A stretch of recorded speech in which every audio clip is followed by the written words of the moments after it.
자, 오늘 하나님 말씀은 누가복음 8장 40절부터 56절입니다. 신약성경 누가복음 8장 40절부터 56절입니다.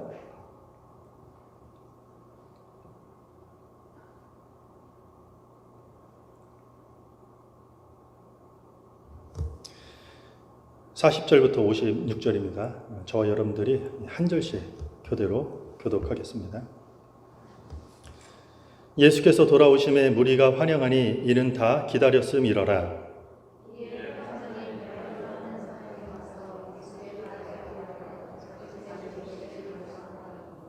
이는 자기에게 12살 된 외딸이 있어 죽어감이러라. 예수께서 가실 때 무리가 밀려들더라.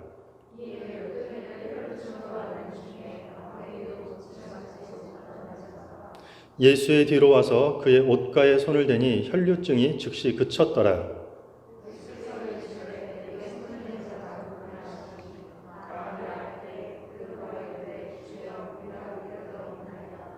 예수께서 이르시되 내게 손을 댄 자가 있도다. 이는 내게서 능력이 나간 줄 알미로다 하신대.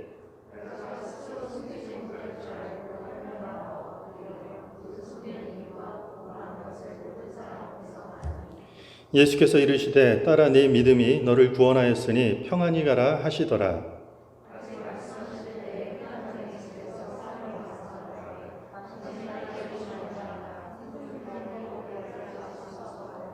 예수께서 들으시고 이르시되 두려워하지 말고 믿기만 하라. 그리하면 딸이 구원을 얻으리라 하시고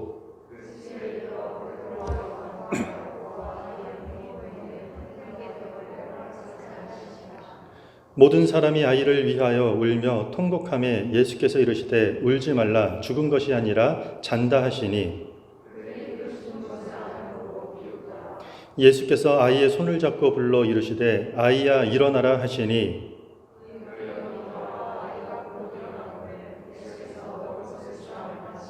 함께 읽습니다. 그 모두가 놀란지라. 예수께서 경고하사 이 일을 아무에게도 말하지 말라 하시니라. 아멘. 오늘 하나님 말씀 제목은 untouchable, 접촉할 수 없는, 접촉해서는 안 되는 이런 뜻의 untouchable이라는 주제로 하나님 말씀을 함께 나누도록 하겠습니다. 오늘 본문을 보면은요, 야이로라고 이름하는 회당장이 예수님을 찾아왔습니다. 회당은 그 지역 중심에 있는 예배 장소예요. 지역 예배의 중심지가 회당이에요. 그리고 회당장은 그 회당에서 예배와 관련된 모든 일을 책임지는 사람이에요. 야이로라는 지금 회장장이 주님을 찾아왔어요. 그런데 그가 주님을 찾아와서 바닥에 엎드려서 긴급 요청을 하고 있습니다. 자신의 딸이 거반 죽어가게 생겼으니 어서 우리 집으로 와서 이 딸을 살려달라, 도와달라, 이 도움을 요청하고 있는 것입니다. 이 회당장의 다급한 요청에 예수님께서 회당장의 집으로 발길을 옮기게 됩니다. 그런데 회당장의 집으로 가는 도중에 길가에 많은 무리들이, 군중들이 막 밀려들면서 그 군중들 사이에서 어떤 여인이 예수님의 옷자락을 탁 만지는 것입니다. 성경은 그 여인을 12년 동안, 그러니까 12해 동안 혈류증이라는 병을 앓고 있는 여인이라고 이야기하고 있습니다. 혈류증은 말 그대로 피가 흐르는 병이에요. 그러니까 몸에서 피를 계속 흘리는 그런 병을 앓고 있던 여인이에요. 그런데 그 여인이 주님의 옷에 손을 대자 놀랍게도 자신이 피를 흘리던 그 혈류증이 그치게 된 것입니다. 그런데 그 순간 주님이 멈춰서서 군중을 향해서 이야기합니다. 내게 손을 댄 자가 누구냐라고 묻습니다. 모두가 아니라고 얘기합니다. 옆에 있던 제자 베드로도 주님, 주변에 사람들이 많아서 군중들이 많다 보니까 이렇게 밀려서 그렇게 된 것 같습니다 라고 얘기해요. 그러다 주님이 다시 한번 묻습니다. 내게 손을 댄 자가 있다. 왜냐하면 지금 내게서 능력이 나간 것을 내가 지금 알고 있기 때문에 그렇게 말하는 것이라고 이렇게 이야기합니다. 그러자 예수님의 옷깃을 만져서 병이 낫게 된 이 혈류증 걸렸던 이 여인이 더 이상 거기서 숨기지 못하고 두려워 떨면서 주님 앞에 나와 엎드리면서 이야기합니다. 그리고 자신이 손을 대게 된, 손으로 주님의 옷자락을 만지게 된 이유를 설명하고, 그리고 그 결과로 병이 낫게 된 이 모든 자초지정을 모든 군중들 앞에서 솔직하게 고백합니다. 그러자 예수님께서 그녀를 향해 이렇게 얘기합니다. 딸아, 네 믿음이 너를 구원하였느니라. 평안히 가라 라고 얘기합니다. 이렇게 여인을 보내주려는 이 말이 채 끝나기도 전에 회당장의 집에서 사람이 헐레벌떡 뛰어와가지고 히터가 제 목구멍으로 들어오고 있어요. 그래서 입이 계속 마릅니다. 여기 위치가 조금 헐레벌떡 뛰어오면서 이렇게 얘기합니다.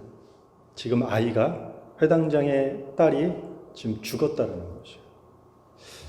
오늘 성경을 보면 주님이 이 소식을 듣자마자 이렇게 얘기합니다.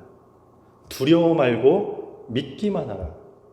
두려워 말고 믿기만 하라라고 하면서 주변 사람들을 안심시키고 다시 회당장의 집으로 향하게 됩니다.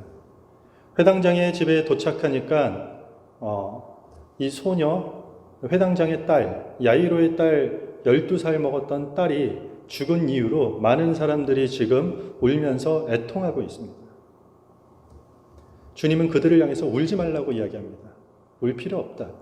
그리고 죽은 것이 아니라 잔다라고 얘기해요. 그러자 성경이 뭐라고 얘기했죠? 주변 사람들이 다 비웃어요. 무슨 말도 안 되는 소리야. 그런데 주님께서 제자 몇 명을 데리고 들어가서 그 어린 소녀의 손을 잡고 그 아이에게 이렇게 얘기합니다. 아이야, 일어나라. 마가복음에 보면 아람어로 쓰여져 있어요. 달리다 굼, 소녀여 일어나라. 이렇게 말씀하시니까 아이가 기적처럼 일어나고 살아나게 되었더라. 이것이 오늘 우리가 읽은 이 본문 내용입니다. 오늘 본문은 12년 동안 피를 막 흘리는 이런 혈루증이라는 병을 앓고 있던 여인을 고치신 사건과 동일하게 12살 어린 소녀, 그러니까 회당장의 딸 어린 소녀가 죽었던 것을 살리신 이야기를 마치 하나의 스토리처럼 묶여 있는 것입니다. 의외로 많은 그리스도인들이 이런 본문을 만나게 되면 성경의 핵심을 조금 엉뚱한 곳에 주목할 때가 많습니다. 예수님께서 그 혈루증 걸린 여인에게 마지막으로 한 말을 보면 48절에 딸아, 내 믿음이 너를 구원하였느니라. 참 우리가 이런 말 듣기 좋죠. 딸아, 네 믿음이 너를 구원하였으니 라고 얘기하니까 너무 이런 구절에만 성경을 지나치게 주목하게 되니까 이 성경 전체가 말하고자 하는 내용을 그 진의를 놓치게 되는 경우가 많아요. 의외로 온라인을 이렇게 검색해 보면은요, 이 본문을 가지고 많은 설교들도요, 여자의 믿음을 칭찬하면서 우리도 이런 믿음을 본받자라는 메시지가 요점이 되는 경우가 너무 많다라는 것이에요. 회당장의 딸이 살아난 이야기도 마찬가지예요. 50절에 이렇게 얘기해요. 그저 아이가 죽었다라고 얘기하니까 두려워하지 말고 믿기만 하라. 그리하면 딸이 구원을 얻으리라. 마찬가지로 이런 구절에만 지나치게 집중하고 주목하다 보니 야이로의 믿음이 만든 극적인 시나리오다 이건. 야이로의 믿음 역시 칭찬하면서 주목하자라는 것이에요. 이 혈루증 여인처럼 간절한 바람이 우리에게도 필요하니까 그 믿음을 우리도 가져야 한다고 강조하는 것이에요. 마찬가지로 회당장 야이로를 봐라. 끝날 때까지 끝난 게 아니다. 그 믿음을 우리도 본받아 우리도 그런 믿음을 가져야 한다고 강조하는 이야기들이 너무 많다라는 것이에요. 성경이 정말 그런 이야기 하는 것일까요? 한마디로 이야기하면 결국은 혈루증 여인의 믿음과 회당장 믿음을 우리도 따라서 우리도 본받자. 그들처럼 우리도 행하자. 이런 식의 결론만 남게 된다는 것이에요. 어떤 분들은 그 당연한 거 아닌가라고 생각하실 수도 있을 것이요. 아주 인본주의적인, 그러니까 사람 중심적인 설교가 익숙하신 분들은 오히려 그런 내용이 익숙하다라고 생각하실 수도 있을 것입니다. 여러분들 마태, 마가, 누가, 요한 사복음서에 등장한 오병이어 사건 아십니까? 예수님께서 물고기 2마리와 보리떡 5개로 장정 5,000명을 먹이신 사건이에요. 교회 안뿐만 아니라 밖에서도 유명한 이야기죠. 이 이야기를 가지고 우리도 물고기 2마리와 보리떡 5개, 그 도시락으로 들고 왔던 그 소년의 헌시처럼 우리가 가진 그 작은 것들을 하나님께 드리면 우리의 삶 속에서 오병이어와 같은 기적이 일어난다라는 식으로 적용하는 경우가 너무 많다라는 것이에요. 이것도 한마디로 우리도 그 소년의 믿음을 본받자, 우리도 그 소년처럼 그 믿음을 본받아 행하자라는 이야기가 되는 것이에요. 사실은 이 오병이어 사건의 소년이라는 단어는요, 요한복음에서만 언급돼요. 그러니까 마태, 마가, 누가복음에서는요, 소년 자체가 언급되지도 않아요. 요한복음에서 소년을 언급할 때도요, 그 물고기 2마리와 보리떡 5개가 어디로부터 왔는지 그 출처를 설명할 뿐이지, 그 어린 소년이 왜, 어떤 마음으로, 어떤 방식 때문에, 어떤 사연을 가지고, 어떠한 목적을 가지고 그 도시락을 드렸다라는 얘기는 성경에 한 글자도 적혀 있지 않다라는 것이에요. 지나치게 소년의 헌신을 칭찬하거나 강조하는 내용은 성경에 존재하지 않는다는 것이에요. 그러니까 성경을 대할 때, 우리가 성경을 읽을 때 지나치게 등장 인물에게 우리가 너무 집중하다 보면 성경의 주인공이 예수님이 아니라 항상 주인공이라고 생각하고 혈루증 여인처럼, 회당장 야이로처럼, 누구처럼 우리도 본받자, 이래야 된다, 저래야 된다, 이렇게 된다는 것이에요. 만약에 이런 것이 성경 말씀의 결론이 된다면 오늘 혈루증 여인의 간절한 믿음이잖아요. 군중들 사이를 뚫고 와가지고 옷자락을 만지는 이 간절한 믿음은 어쩌면 명랑해전, 아시죠? 이순신 장군의 명랑해전을 앞둔 이순신 장군의 그 간절함으로 대체해도 별반 차이가 없다라는 것이에요. 똑같아요. 야이로의 포기하지 않는 믿음, 딸이 죽었는데 주님을 원망하거나 그러지 않고 끝까지 믿는 이 포기하지 않는 믿음은 1000번을 추락해도 포기하지 않고 결국 동력 비행기를 성공시킨 라이트 형제, 그들의 어떤 끈질긴 믿음, 그 스토리로 대체해도 별반 다르지 않다라는 것이에요. 제가 왜 이렇게까지 얘기할까요? 성경의 주인공이 누구인가요? 오늘 본문의 주인공은 예수님이에요. 성경 이야기를요, 반드시 예수 그리스도 중심으로 우리가 봐야 된다는 것이에요. 예수님을 중심에 놓고 오늘 본문의 핵심을 잘 파악하려면요, 예수님을 정중앙에 놓고 다시 본문을 들여다보면요, 우리가 여기서 반드시 던져야 될 질문이 하나 생기게 돼요. 오늘 그게 본문을 이해하는 가장 중요한 키가 되는 것이에요. 그 질문은 뭐냐면요, 왜 혈루증 걸린 여인이 주님을 만졌을 때 예수님은 부정해지지 않았는가? 왜 예수님이 죽은 시체가 된 아이를 만졌을 때 예수님은 부정해지지 않았는가? 이게 무슨 질문일까요? 지금부터 잘 쫓아오면 이게 어떤 질문인지 충분히 이해할 수 있을 것입니다. 예수님은 이 병고침과 죽은 자들을 살리시는 기적들을 이 공간복음, 요한복음에 보면 사복음서에서 많이 나타내고 있어요. 한마디로 기적을 많이 연출하고 계세요. 그런데 병고침이나 죽은 자를 살리는 것, 그것 자체가 목적이 되지는 않아요. 무슨 말이냐면 만약에 병고침이 목적이었다면요, 다 고쳐야 돼요. 이 땅의 질병 자체를 사라지게 해야 되는 것이에요. 죽은 자를 살리는 것 자체가 목적이라면요, 아무도 이때부터 죽지 말아야 돼요. 아니면 당시에 있었던 사람들 다 살아나야 되는 게 정답이 되는 것이에요. 그런데 그것 자체에 예수님은 절대 목적을 갖고 있지 않다는 것이에요. 예수님께서 그 병고침을 통해서 죽은 자를 살리는 것을 통해서 알려주고자 하는 뜻이 있었다는 것이에요. 그래서 어떤 병을 고쳤는가, 그리고 그 병을 고치는 과정 가운데 어떤 일이 발생했는지를 자세히 보면은요, 전부 다 100% 구약에 오실 메시아를 예고하는 메시아 성취에 대한 예언과 전부 다 관련된 것들이라는 것이에요. 한마디로 예수 그리스도가 메시아다라는 것을 알리기 위한 수단으로 사용됐다는 것이에요. 구약의 예언, 약속에 대한 성취로 구원자 예수 그리스도가 메시아다라는 것을 알리기 위한 것에 초점이 되어 있는 것을 알려주기 위해 병 고치기도 하고 기적이라는 것들을 사용했다라는 것이요. 그렇다면 우리가 오늘 이 혈루증이란 병, 죽어가는 어린 소녀를 살리는 이야기를 통해서 무엇을 예수님께서 구체적으로 드러내려 하는가, 알리고자 하는가에 초점을 맞춰야 되는 것이요. 이 혈루증은 이 피를 흘리는 병이에요. 정확한 병명은 알 수 없어요. 어떤 병인지. 근데 많은 학자들이 추정컨대, 추측하자면 아마 만성 자궁 출혈증이라고 그냥 추측해요. 아마 그 정도 되지 않을까요?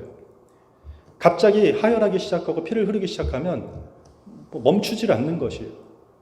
예고치 않게 피가 막 쏟아지고 멈추지 않고 이것들이 계속 12년 동안 반복됐던 이런 여인이라는 거죠. 얼마나 힘들겠습니까? 그런데 이런 병으로 인한 육체적 고통도 고통이지만 정상적인 사회생활에 당시에 참여할 수가 없는 것이죠. 사회생활뿐만 아니라 유대인의 종교생활, 그러니까 회당에서 드리는 예배도 참여하지 못했을 것이에요. 왜냐하면 그녀는 부정했기 때문이에요. 이게 무슨 말인가요? 부정하다라는 말은요, 불결하다라는 말이에요. 자, 우리 성경 한 장 찾아보겠습니다. 레위기 15장에 보면요, 혈루증과 같이 이런 종류의 병, 유출병이라죠. 몸에서 고름이 나거나 피가 쏟아지는 그런 병에 대한 규례가 나와 있어요. 우리 2절부터 5절인데 여러분들이 한번 큰 목소리로 한번 읽겠습니다. 2절부터 5절 시작.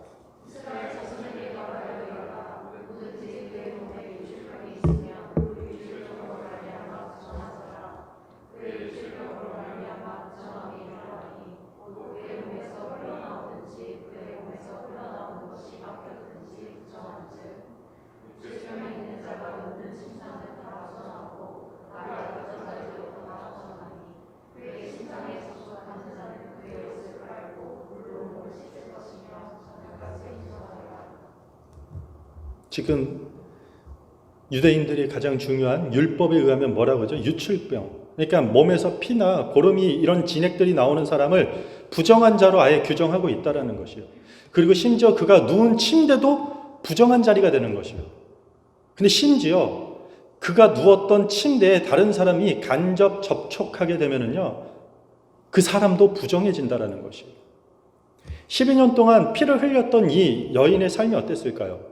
그녀는요, 12년 동안 나는 부정한 여인이다라고 사회적으로, 종교적으로 규정된 삶을 살았다라는 것이요. 늘 부정하게, 불결한 존재로 살았다라는 것이요. 그리고 그녀와 접촉되는 사람도 부정해지니까 당연히 사람들이 피했을 것이요. 피해야 되는 것이요. 더욱이 부정한 몸으로는 회당에 들어가지도 못해요. 예배하지도 못해요. 모두에게 기피거리가 되는 그 부정과 불결의 상황 속에서 이 여인이 살았다라는 것이요. 그런데 이 여인이 어느 날 예수님에 대한 소식을 듣게 돼요. 그리고 많은 무리들 가운데 들어와서 예수님의 옷자락에 손을 댄 것이요. 상식적인 선에서 율법에 지금 우리가 읽었던 레위기 가르침을 따른다면 12년 동안 이 여인이 이 유대 사회에서 겪었던 그 경험들에 비춰본다면 예수님은 지금 부정하게 된 것이요. 부정한 여인과 부정한 자신과 접촉했기 때문에 부정하게 되는 것이 마땅하다는 것이요. 구약의 율법에 따르면 정한 것, 그러니까 정결한 것과 부정한 것이 접촉하게 되면 항상 정한 것들이 부정해진다는 법칙이 있기 때문이에요. 아무리 정결하고 아무리 정한 것이라 할지라도 부정한 것과 접촉되면 그 정하고 정결한 게 부정한 게 되는 것이에요. 그래서 그렇게 부정하게 된 사람들은 정결 예식법에 따라서 물로 씻어내거나 그 예식을 다 해야 되는 것이요. 다시 깨끗하게 하는. 예수님은 지금 부정한 것과 접촉되었기 때문에 예수님이 부정해지는 것이에요. 그러면 이후 예수님도 유대인의 정결 예식에 따라 물로 깨끗하게 씻어내야 되는 것이에요. 학개서 2장 12절부터 14절입니다. 학개 선지자가 제사장에게 이런 정하고 부정한 거에 대한 율법의 기초를 묻는 장면이에요. 제가 읽어드리겠습니다. 사람이 옷자락에 거룩한 고기를 쌌는데 그 옷자락이 만일 떡에나 국에나 포도주에나 기름에나 다른 음식물에 닿았으면 그것이 성물이 되겠느냐 하라. 학개가 물음에 제사장들이 대답하여 이르되 아니니라 하는지라. 학개가 이르되 시체를 만져서 부정하여진 자가 만일 그것들 가운데 하나를 만지면 그것이 부정하겠느냐라고 물어요. 제사장들이 대답하여 이르되 부정하리라 하더라. 이 학개가 대답하여 이르되 여호와의 말씀에 내 앞에서 이 백성이 그러하고 이 나라가 그러하고 그들의 손에 모든 일도 그러하고 그들이 거기에서 드리는 것도 부정하니라. 지금 거룩한 고기가 다른 물건과 닿으면 다른 물건이 거룩해집니까? 아니면 거룩한 고기가 부정해집니까? 라고 묻자 당연하게 제사장들이 이래요. 아니, 거룩했던 고기가 부정해지는 거예요. 그 고기가 성전에 드려지는 그 거룩한 고기라 할지라도 부정한 것과 접촉되면 부정해지는 것이야. 두 번째 질문이 뭐예요? 만약에 시체 만진 자가 그것을 만지면 어떻게 되나요? 시체랑 접촉된 사람들이 만지면 당연히 그것도 부정해지는 것이야. 절대적인 공통적인 원칙이 하나 들어간다는 것이에요. 정과 부정, 그러니까 정결함과 불결함이 만나게 되고 접촉하게 되면 정이 부정이 된다는 것이요. 정결한 게 부정한 게 된다라는 정결법의 기본을 알려주고 있는 것이요. 민수기 19장 11절에도요. 사람의 시체를 만진 자는 이래 동안 부정하리라. 사람의 시체를 만지게 되잖아요. 일주일 동안 부정하게 되는 것이에요. 그래서 이스라엘 백성들이 장막 생활할 때는요. 이 장막 캠프 밖으로 나가서 7일 동안 물로 씻어내면서 예배하고 7일이 지난 다음에 진 안으로 들어오는 것이요. 부정한 사람으로 규정되었기 때문에. 예수님께서는 부정한 여인과 접촉한 것뿐만 아니라 죽은 시체의 손도 잡아요. 왜 평상시대로 말씀을 소녀야 일어나라 이렇게 하면 되는데 굳이 손을 잡으셨을까요? 율법에 의하면 죽은 시체를 잡은 예수님도 지금 부정해진 것이에요. 그러나 우리가 다 읽었지만 예수님만 달라지는 것이에요. 이 부정의 정결법의 공식이 여기서만 깨지게 되는 것이에요. 혈루증 여인이 정결해진 것이에요. 죽은 아이가 정결해지게 된 것이에요.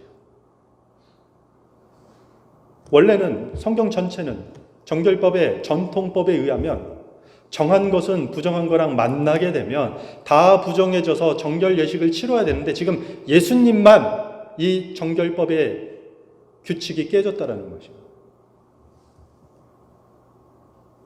출애굽기 29장 37절입니다. 여러분들이 한번 읽겠습니다. 시작.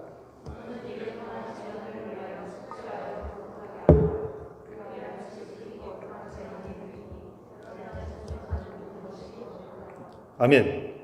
구약의 모든 공식이요. 정결한 것이 불결한 것과 맞닿게 되면 불결해진다라는 기본 원칙을 하고 있지만 원리상으로 그게 아닌 경우가 딱 하나가 있다라는 것이요. 하나님께 제사 드리는 제단만 다르다라는 것이요. 번제단.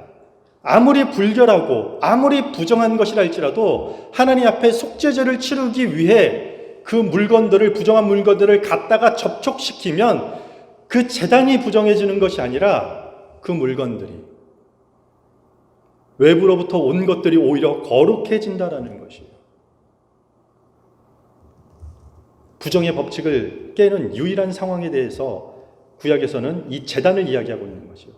이것이 너무나도 거룩해서 이 제단이 너무나도 거룩하기 때문에 여기에 닿는 모든 것들이 오히려 거룩해진다라는 이야기를 하고 있는 것이요.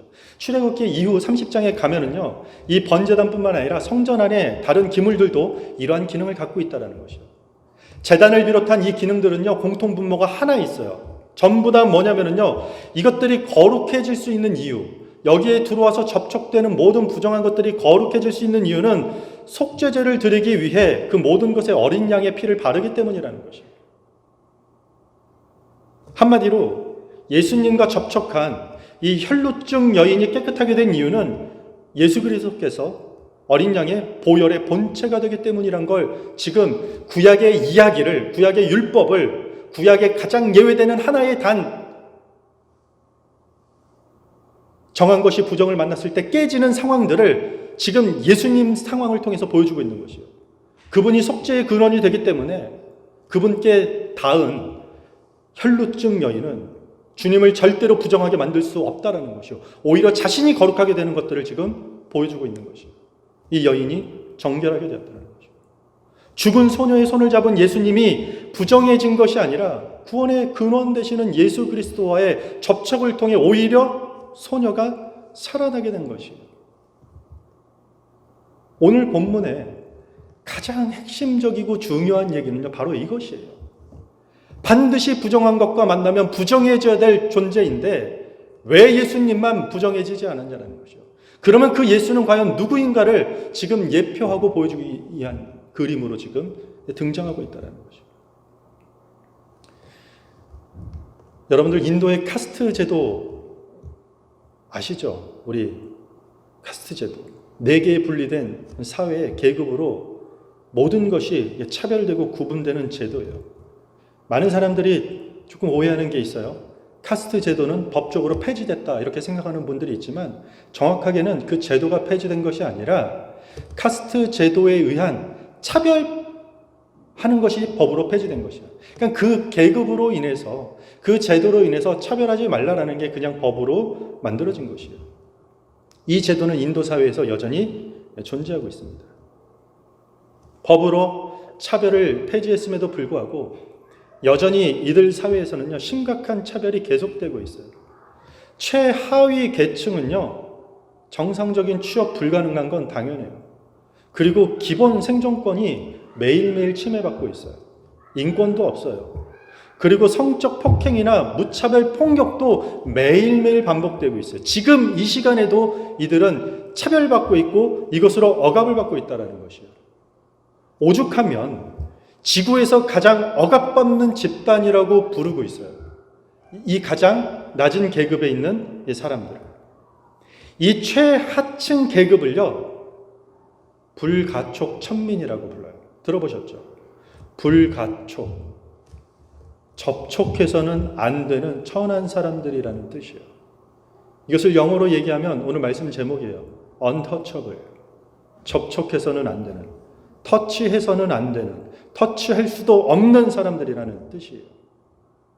12년 동안 혈루증으로 시달렸던 여인은 당시에 사회적으로, 종교적으로, 문화적으로도 접촉하면 안 되는 untouchable이었어요.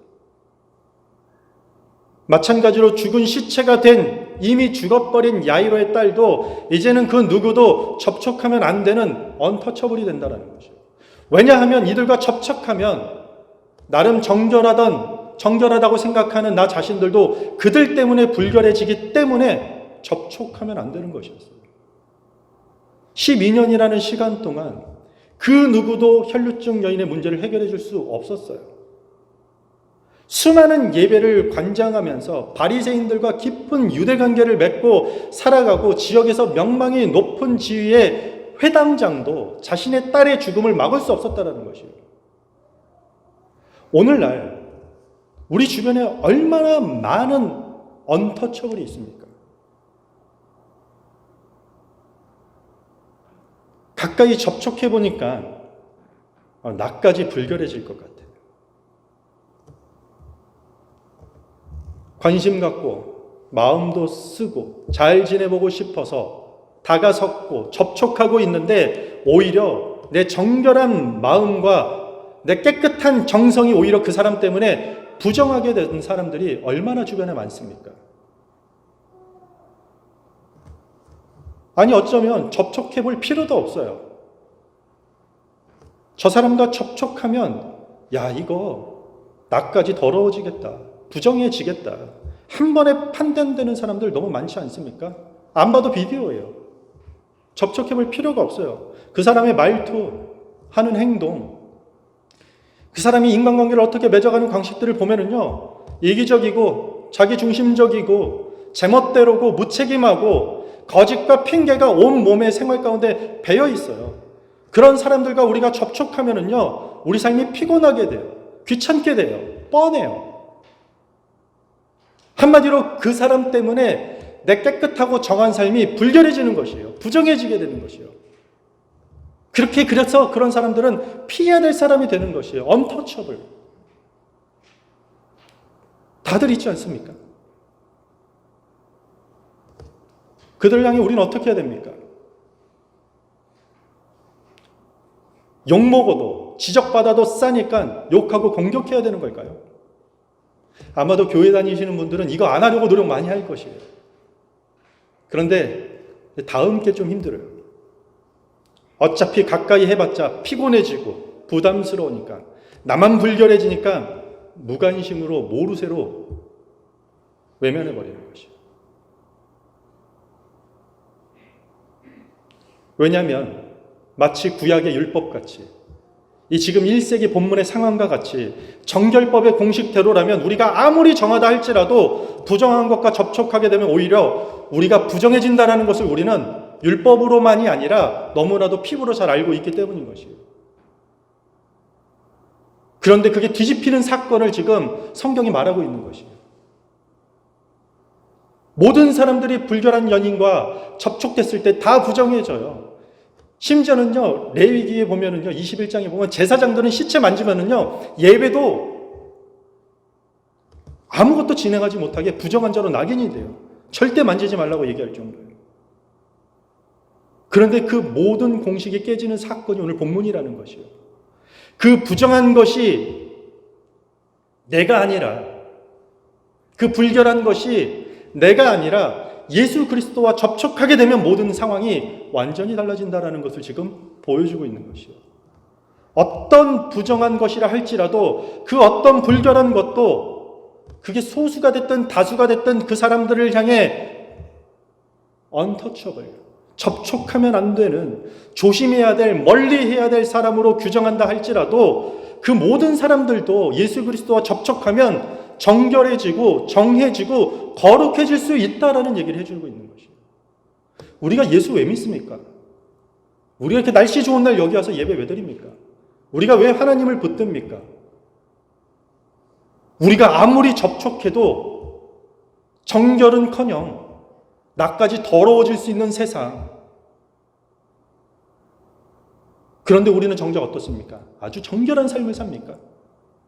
돌아보면 내가 누군가의 untouchable, 가까이 하면 안 되는 사람, 정죄받아 마땅한 사람, 우리의 모습 그런 것들 있잖아요. 다른 사람들만의 이야기는 아니에요. 우리 안에 그 불결하고 부정한 것들, 세상의 그 어떤 것들에 다 접촉시켜봐도 돈으로, 명예로, 성공으로 이것만 이루면 되겠다 해서 접촉시켜보니 어때요? 몇 달 가지도 않아요. 그 다음에 부정한 것들, 이것만 저기다 접촉시키면 되겠지. 끝없는 갈망 속에서 해결되지 않는다는 것이죠. 그러나 하나님이 터치하시면 그것이 정결하게 해결된다는 것을 지금 오늘 성경이 드러내고 있는 것이죠.